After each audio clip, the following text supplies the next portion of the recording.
Agora, nesta manhã, eu gostava de falar uma mensagem sob o título Basta Apenas Um.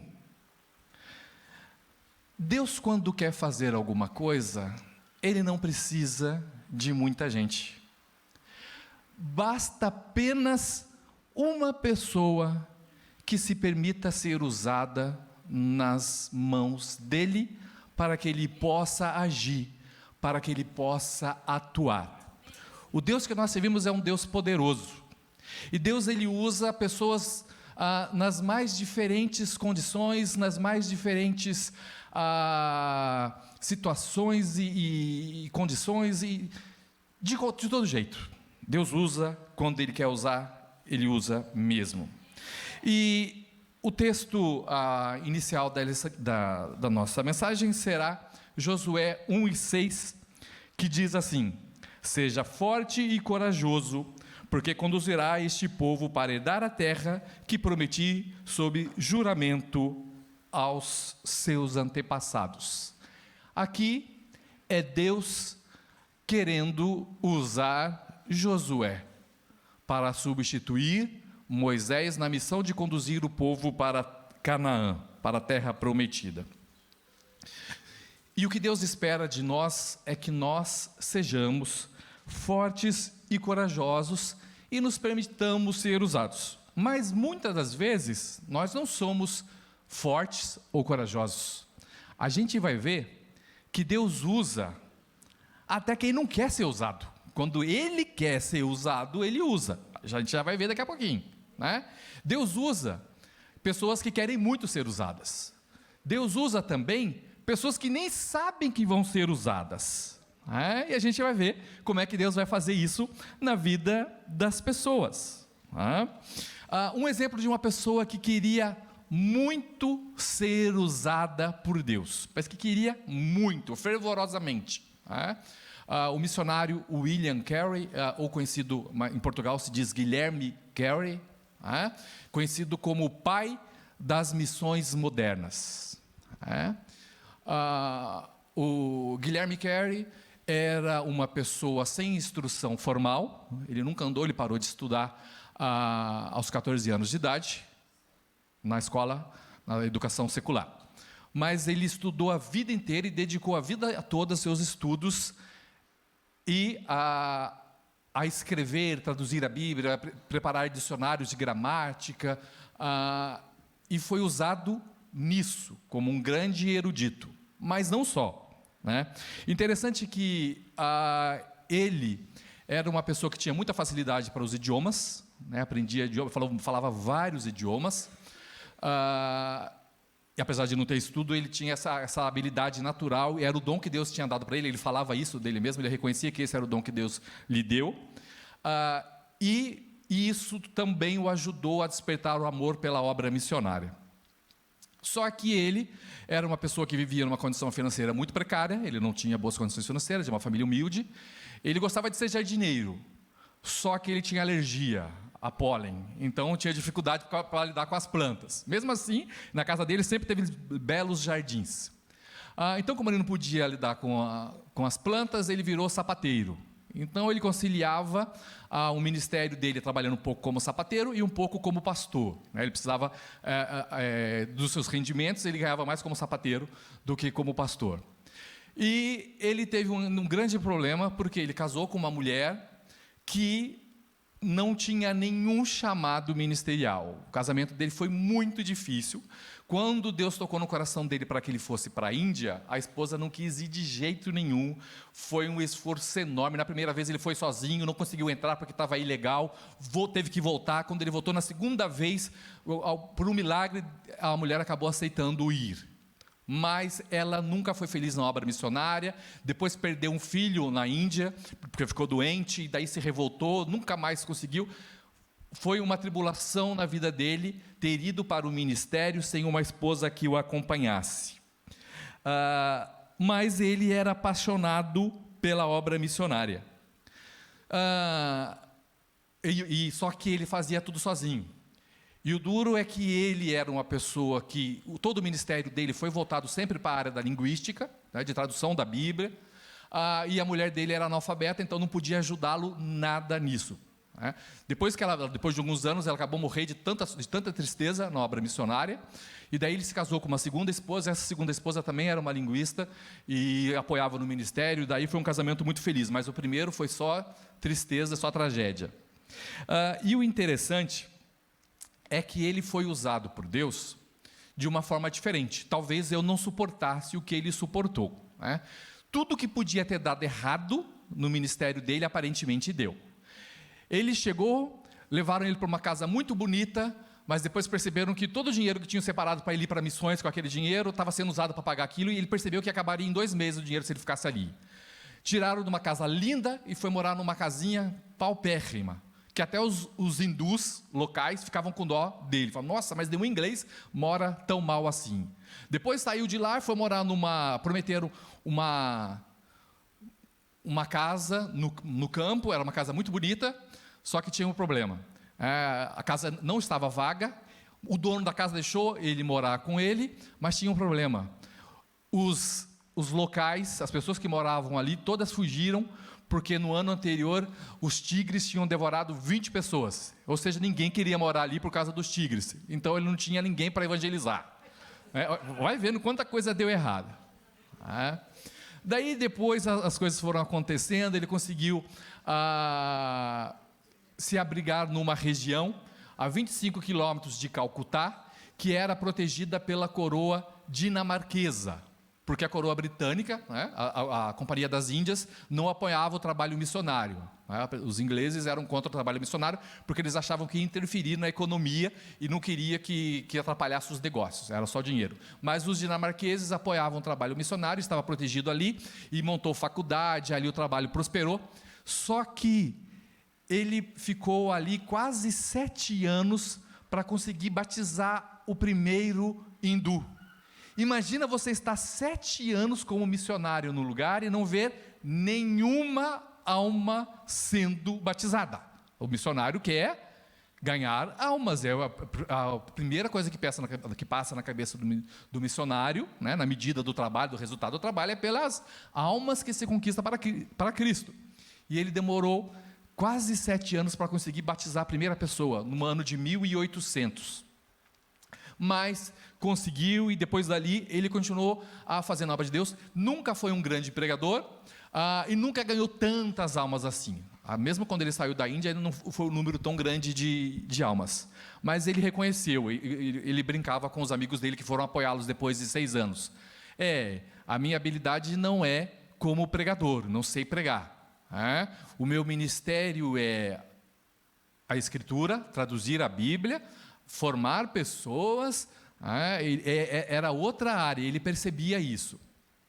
Mas várias vezes ele anotava nos diários, por isso que tem esses registros, quando o filho dele morreu, ele via a esposa dele quase enlouquecendo de tanto sofrimento, ele questionava: o que eu estou fazendo aqui? Será que eu entendi errado o chamado de Deus? Ele se questionava, mas ele foi fiel e ficou 41 anos na Índia servindo a Deus. Nesse tempo ele traduziu a Bíblia para vários idiomas, e diz que as traduções dele da Bíblia alcançaram pelo menos 1/3 dos falantes da terra, ou seja, das pessoas, dos idiomas que as pessoas falam, 1/3 pelo menos das pessoas, as traduções, os dicionários e gramáticas que ele elaborou com a ajuda de uma equipa que ele tinha, principalmente um gráfico que o ajudava muito. Só que ele tinha um texto que era o lema da vida dele, que é Isaías 54, versículo 2. Era esse o versículo que movia a vida de William Carey. Amplia o lugar da tua tenda, e estendam-se as cortinas das tuas habitações. Não o impeças, alonga as tuas cordas e firma bem as tuas estacas. Ele transformou esse versículo num slogan que era: faça grandes coisas para Deus e espere grandes coisas de Deus. Era assim que ele vivia, era com essa convicção que ele vivia, que se ele fizesse grandes coisas para Deus, Deus iria agir na mesma proporção. Ele acreditava que ele precisava fazer a parte dele e fazer grandes coisas, né? E uma das coisas mais importantes que ele conseguiu, junto com o indiano, foi abolir a sati, que era a prática que havia na Índia, de quando morria um indiano que era casado, a esposa ia junto para a pira, colocavam sobre um amontoado de madeiras e queimava a esposa viva junto com o seu marido, que tinha morrido. E isso foi graças ao trabalho dele e de outro hindu que conseguiram acabar com essa prática.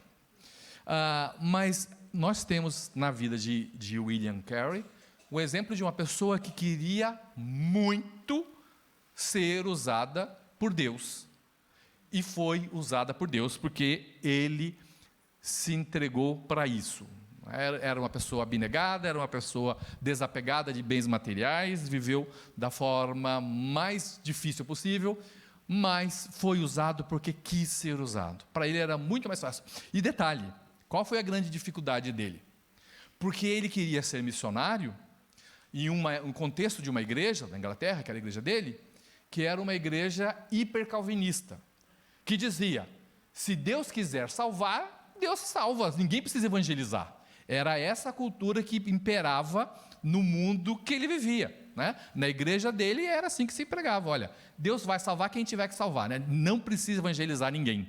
E ele precisou mudar isso, né? Entre os grandes feitos, das grandes obras que ele produziu, além de ter acabado com a Sati, foi ter criado várias organizações missionárias na Inglaterra, na Austrália, nos Estados Unidos. Várias organizações missionárias foram criadas depois devido ao testemunho, à forma que ele agiu, né? Ele despertou o trabalho, ele precisou convencer a igreja dele que fazer missões era algo necessário, que não era assim, simplesmente deixar que Deus salvava quem ele quisesse, mas que precisava sim ir atrás das almas. Agora, Deus também usa pessoas que não querem ser usadas. O exemplo mais notório da Bíblia, eu acho, que me vem à cabeça, é o de Jonas. Jonas era alguém que não queria ser usado. Deus mandou Jonas ir a Nínive. Nínive fica onde bem próximo de onde fica a cidade de Mossul, no Iraque, hoje em dia. E, em vez de ir para lá, o que ele fez? Ele veio para Tarsis, que provavelmente fica no sul da Espanha. Veja, ele estava em Jerusalém, foi para Jope, onde era o porto, e tinha que ir para o Iraque, mas veio para a Espanha, para fugir da vontade de Deus. E daí, Deus fez ele ser jogado do barco, a gente conhece a história, um grande peixe o levou onde ele devia ir, ele pregou, durante 3 dias ele cruzou a cidade, pregando o evangelho, o povo se arrependeu. E qual foi a reação de Jonas depois de tudo isso? Ele ficou feliz? Não, ele não ficou feliz. Ele ficou com raivinha de Deus. Está vendo? Eu sabia, se eu fizesse isso e eles se arrependessem, eu só iria perdoar eles não mereciam ser perdoados, eles deviam morrer tudo. E você não vê em nenhum momento Jonas tendo ficado feliz, Deus perdoa, porque eu não queria fazer, não tem isso. O livro de Jonas termina com ele, vai ver lá no último versículo, termina com ele reclamando com Deus, porque ele sabia que se eu pregasse e ele se arrependesse, o Senhor perdoava eles, o Senhor era muito bonzinho para perdoar até eles. Jonas era alguém que não queria ser usado por Deus, mas não teve escolha, foi usado por Deus. Então, quando Deus quer fazer, Deus faz. Ele fugiu para o lado oposto, mas Deus tinha algo para fazer com aquele povo, e Deus fez. Deus usa também quem nem sabe que vai ser usado, mas se permite ser usado, ainda que na surpresa. Interessante, que tem gente que pensa que, eu já vi isso, eu já ouvi pessoas, eu já tive professor de teologia que não acreditava que Deus é um Deus capaz de olhar para nós e se preocupar individualmente com cada um de nós. Tem gente que pensa assim, olha, Deus criou o mundo, Deus criou os homens e largou a própria sorte. Deus não se importa com o que acontece no mundo. Mas essa é uma grande mentira. Porque o Deus que eu acredito, Deus que eu experiencio na minha vida desde a minha infância, é um Deus que dirige a minha vida individualmente. É o Deus que dirige a sua vida. Eu tenho muita dó de quem não acredita que tem um Deus que cuida de si individualmente. Tenha certeza, meus irmãos, Deus não criou o mundo e largou a própria sorte. Deus cuida dos nossos dias, dos nossos passos. Eu sou testemunha disso, eu vivo isso. Não é? Eu sinto os milagres de Deus na minha vida. Não é? A experiência que eu tenho é impossível acreditar de outra forma. Eu creio num Deus que cuida de mim, e você crê no Deus que cuida de você, que se preocupa com os seus problemas, sim. Tá? Então tenha consciência disso. E um texto aqui interessante, que eu acho, é o da multiplicação dos pães e dos peixes. Né? Lá no Evangelho de João, no capítulo 6, o versículo 8 e 9, vai dizer que o povo estava a chegar, o povo chegou, e já era tarde. E os discípulos ficam preocupados quando eles veem que a hora já é avançada, e falam: olha, esse povo não vai ter comida, já está tarde, manda eles embora, para de falar, manda eles embora para eles poderem ir voltar para suas casas e comer alguma coisa por aí, porque já está tarde. E a gente tem que analisar o texto de João 6, 8 e 9, junto com o texto de Mateus 14, que os dois textos falam desse episódio da multiplicação, só que tem informações que estão em um e não estão no outro. Mas o interessante é que Jesus, quando falam isso para Jesus, para ele mandar o povo embora, Jesus fala assim: não, dá de comer a vocês para eles. Daí os discípulos: mas como? Ainda que nós tivéssemos 200 denários ou 200 dinheiros, a gente não teria condições de comprar um pãozinho para cada um deles. E Deus fala: procura aí. E daí eu fico imaginando os discípulos lá, veja que tem uma multidão de 5.000 pessoas. E vai lá os discípulos: alguém tem alguma coisa para comer aí? Alguém tem uma coisa para comer aí? De certeza que esse rapaz não era o único que tinha pão e peixe. Eu fico imaginando ali que, no caso desse menino, a mãe deve ter feito uma marmitinha para ele, colocou o pão, o peixinho, leva lá. Eu fico imaginando o que passava na cabeça do menino. A Bíblia vai dizer lá em Mateus que já era tarde. Em João não dá essa informação, mas em Mateus diz que já era fim da tarde. Daí o que passava na cabeça desse menino? Talvez fosse um adolescente, 13, 14 anos. Ele estava lá com o pãozinho e o peixe, ele devia estar com muita fome, porque já era tarde. Jesus falava bastante. Talvez ele estava lá com fome, queria comer, mas daí ele pensou assim: bom, aqui não dá para comer. Se eu tirar o pão aqui, todo mundo vai querer meu pão, meu peixe. Vou ter que dividir com toda a gente. Ou talvez ele tenha pensado: eu estou com fome, mas eu não quero perder nada do que Jesus está falando. Ele está falando coisas muito importantes, muito interessantes. Eu não sei qual fome era maior, se era a fome física ou a fome de ouvir a palavra de Deus. Mas seja como for, eu tenho certeza que quando os discípulos, sempre que alguém sai e sabe que vai demorar, é normal levar um lanchinho. Então tinha mais gente com um lanchinho lá. Mas alguém estava levando um pão, um peixe, outra coisa qualquer, uma fruta. Mas quando os discípulos saem perguntando quem tinha alguma coisa para oferecer, talvez todo mundo... O menino levanta a mão e fala: olha, eu tenho 5 pães e 2 peixes. Os discípulos tiram o menino do lado e avisam a Jesus: olha, tem um menino com 5 pães e 2 peixes, não vai resolver nada. Foi o único que levantou a mão, dizendo que tem comida, não vai dar para dividir. Eu falo: vocês não sabem de nada, traz isso daqui. E Jesus vai e multiplica aquilo. Deus achou... e o detalhe, que o texto vai dar uma informação interessante, que quando Jesus fala para ir buscar o alimento, Jesus já sabe o que ele vai fazer. Ele fala assim, Jesus falou isso apenas para os provocar, pois já sabia o que havia de fazer.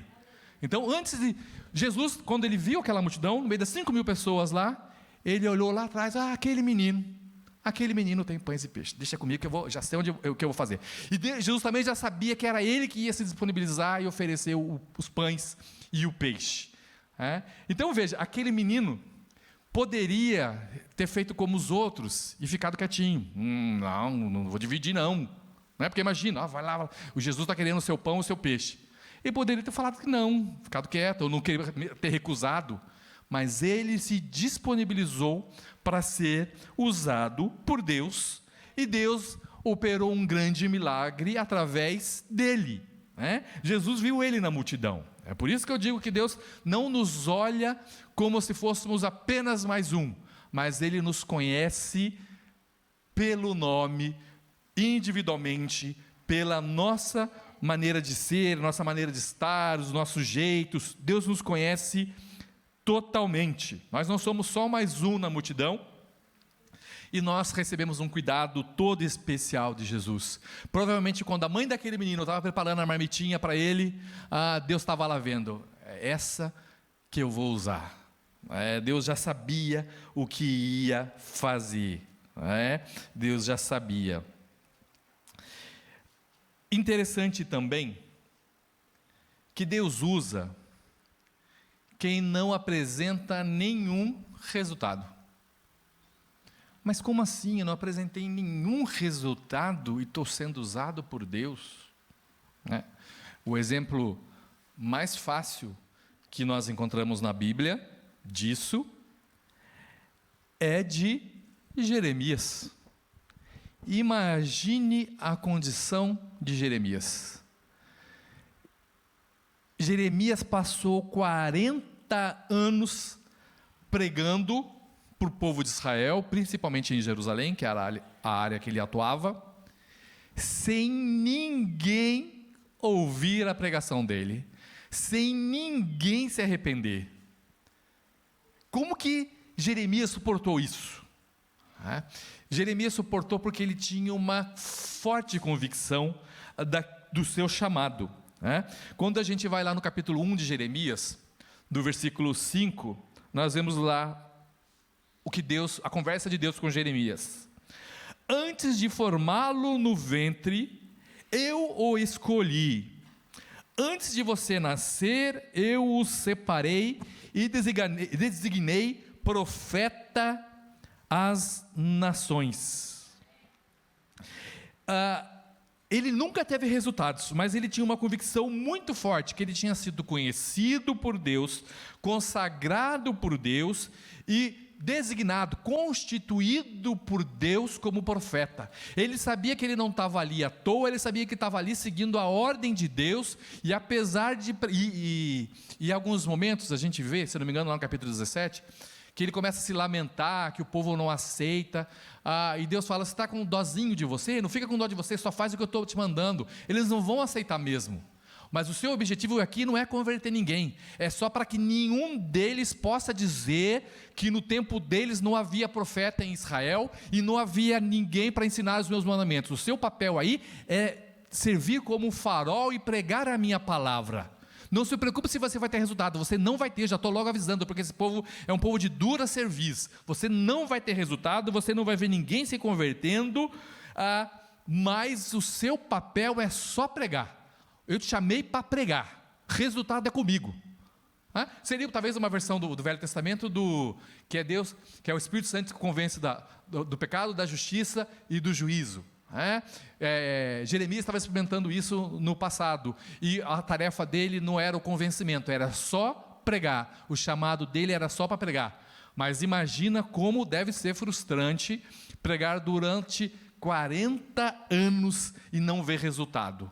A resiliência que uma pessoa precisa ter para suportar tamanha aprovação. Ele era odiado e Deus falava, olha, eles vão te odiar, mas não se preocupe que você não vai morrer por causa deles, eu vou te proteger. Você está aí para pregar, você vai pregar e eu vou te guardar. E foi assim a vida toda de Jeremias, pregando para as paredes. Mas o povo não pôde em momento algum dizer que não conhecia a vontade de Deus, que não sabia qual era a lei que eles deviam obedecer, qual era o Deus que eles deviam temer, porque o povo estava muito ciente, porque tinha lá no meio deles um profeta que estava pregando a palavra de Deus. Deus usa também pessoas com falhas. Glória a Deus. Glória a Deus que Ele usa pessoas com falhas. Porque senão, nenhum de nós estaríamos aqui, nenhum de nós seríamos usados por Deus. Porque todos nós temos falhas. Deus usa pessoas com falha. Aliás, é exceção absoluta na Bíblia, você vê uma personagem bíblica cuja a sua história Deus não conta com as suas falhas incluídas. Se eu não me engano, é José e Daniel. São as duas únicas personagens da Bíblia que Deus não conta os seus pecados, conta só as suas virtudes. Todas as outras personagens bíblicas, Deus conta todos os seus pecados, todas as suas mazelas, todas as suas falhas, a exemplo de Davi. Davi foi um homem poderosamente usado por Deus. Davi era de certeza um grande gênio, um superdotado, intelectualmente falando, em muitas áreas. Na música, na política, como estadista, na escrita, na literatura, os salmos que ele escreveu, nas artes da guerra, na destreza. Davi era eu tenho para mim, a gente não fala dessa perspectiva hoje em dia, mas hoje a gente sabe que existem pessoas que são muito inteligentes, um grande Einstein, um grande cientista, um grande físico, Pelé, Cristiano Ronaldo, são grandes atletas, muito acima da média, com um raciocínio diferenciado, ou grandes políticos, Winston Churchill, Margaret Thatcher, tem pessoas, grandes músicos, Beethoven, Bach, tem pessoas com habilidades em áreas diferentes, mas Davi reunia somente nele várias dessas genialidades. Ele era mesmo muito habilidoso, mas nem por isso Deus poupou também quando foi para denunciar os pecados dele. E Deus, quando conta as histórias de Davi, conta com seus pecados sem amaciar nada, com toda a tragédia envolvida. Davi era adúltero, era assassino, não soube educar os seus filhos, e a Bíblia mostra claramente isso, sem esconder, sem disfarçar. Mas Deus usou a Davi de forma tremenda. Temos ainda o apóstolo Paulo. O apóstolo Paulo era alguém que perseguia a igreja, que matava os cristãos, que estava lá presente na morte de Estevão, mas quando Jesus se encontrou com ele no caminho para Damasco, Jesus falou: não, chega, não é para você me perseguir mais, agora você está do meu lado, agora eu vou te usar. E fez uma mudança muito grande. Pedro era uma pessoa, eu imagino, Pedro uma pessoa de gênio difícil, uma pessoa, digamos assim, um sujeito rústico, meio grosseirão, mas que foi lapidado, negou Jesus 3 vezes, e mesmo depois que Jesus retorna, Jesus volta para o céu, depois da sua ascensão, ele continua seu ministério com uma palavra de poder, mas de vez em quando precisava tomar um puxão de orelha. Eu me lembro daquele episódio em que Pedro está falando com os gentios, e Paulo está só escutando. Paulo está lá, seu fingido. Paulo vai lá dar um puxão de orelha nele. Porque está querendo judaizar os gentios? Para com isso. Você não vive isso, agora está querendo impor que os gentios sejam judaizados? Veja, eu fico imaginando a situação, Pedro viveu com Jesus, os 3 anos de ministério, e tomar um puxão de orelha de Paulo, que não conheceu Jesus pessoalmente, só depois nesse episódio, que não foi discípulo de Jesus, ele deve ter sentido envergonhado. Mas veja, Pedro também é uma pessoa retratada com todas as suas falhas, mas também a Bíblia mostra o quanto ele foi usado poderosamente na mão de Deus. Deus usa quem tem muito a perder Tem gente que tem muito a perder, mas mesmo assim quer ser usado por Deus. É o exemplo de Neemias. Lembra de Neemias? Neemias tinha um vidão para a época. Para aquela época, veja, ele era copeiro do rei. Ele morava no palácio de Artaxerxes. Então, ele tinha a melhor vida que alguém poderia ter naquela época. Ele não passava dificuldade, ele era rico, era próspero, era abençoado. Mas quando seu irmão e alguns amigos vêm de Jerusalém e contam para ele o que está acontecendo, ele fala: nossa, o povo lá não tem quase mais ninguém, quem está lá está sendo humilhado, envergonhado, as muralhas foram incendiadas e destruídas. A Bíblia fala que ele começa a orar e chorar, vários dias se lamentando por aquela situação, até que Deus trabalha de uma maneira sobrenatural, e o rei acaba permitindo que ele vá e o ajude e financia, para que ele volte para Jerusalém e recupere.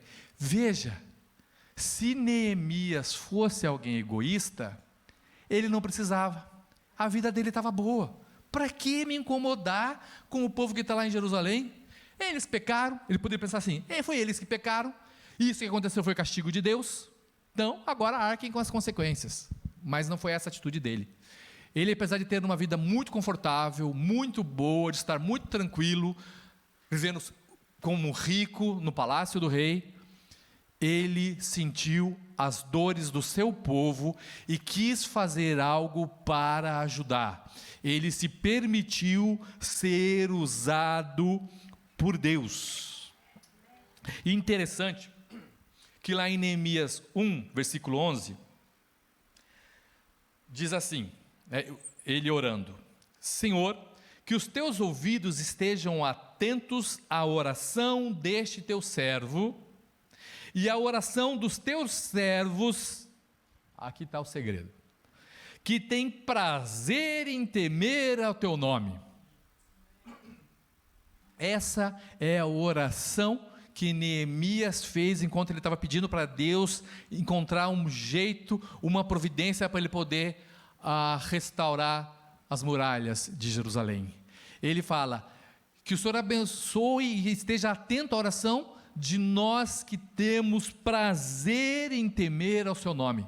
O que ele está dizendo? Senhor, eu tenho prazer em te servir. O meu prazer é te servir, o meu prazer é te amar, o meu prazer é te adorar. Eu vivo uma vida confortável, tenho todo luxo no castelo do rei, no palácio do rei, mas não é aí que está meu coração. Aliás, Davi também vai dizer a mesma coisa, né? Davi fala, em uma certa ocasião, ele vai dizer: não tenho nenhum outro bem além de ti. Ou seja, isso era verdade? É claro que não, ele tinha muitos bens. Davi era riquíssimo. O que ele estava dizendo é que o coração dele não estava nas riquezas dele. Para ele, a única coisa que importava era Deus, era servir a Deus, era comunhão com Deus. É saber, a pessoa pode até ter dinheiro, mas tem que saber onde está o seu coração, aquilo que realmente é importante para ela. Davi sabia, Neemias sabia, Paulo também sabia. Paulo falava: olha, para mim, o morrer é ganho e o viver é Cristo. Paulo também sabia aquilo que era importante para ele. E cabe a cada um de nós sabermos que, por melhor que as coisas possam parecer estar, mesmo que eu possa ter muito a perder, eu posso e devo estar atento ao chamado de Deus. A gente conhece, no Brasil a gente vê algumas pessoas famosas que de repente se convertem. A gente fala: mas se converteu por quê? Se converteu porque estava no auge da carreira, por exemplo, os cantores. Estava no auge da carreira, ou já ninguém queria mais ouvir, agora vão tentar pegar vão conquistar o público evangélico, o meio gospel. A gente repara isso. E a gente sabe de algumas pessoas que tinham uma vida, que eram famosos, que eram bem-sucedidos, e que foram viver em países islâmicos, adotaram muitos filhos, vivem uma vida que incendiaram a igreja, está sendo perseguido pelo nome de Cristo. Fala, e na conversão dessa pessoa, é evidente que dá para acreditar, porque está demonstrando, está pagando o preço, está se sacrificando pela obra de Deus. Às vezes a pessoa tem uma vida muito confortável e pensa, não vou, por que eu vou querer me meter com essas coisas? Mas, se você se permitir ser usado por Deus, Deus vai te usar. Deus quer usar você e eu. Nós vimos aqui que Deus usa quem Ele quer, quem quer ser usado, quem não quer ser usado. Gente, Deus usou até a jumenta de Balaão para falar com Ele. Então Deus pode usar qualquer pessoa, basta que nós nos permitamos ser usados por Ele. Mas como que eu posso ser usado por Ele? Tem tanto jeito. O mundo hoje é tão pequeno, esse mundo online, digitalizado e virtual. Uma pregação, um vídeo que você coloca na internet pode viralizar e alcançar milhões de pessoas. Ou na sua escola você pode dar testemunho da sua fé e do seu comportamento. No seu trabalho você pode testemunhar. Existe na sua família, com seus vizinhos, com seus amigos, na sua cidade. Existem muitas formas de nós sermos usados por Deus. Tomara, queira Deus, que Deus não precisa fazer com a gente o que nem Ele fez com Jonas, que nos usar a força. Tomara que a gente tome a iniciativa, que a gente queira ser usado por Deus, que a gente aceita que se colocar nas mãos dEle e fala, Senhor, me usa, eu estou aqui.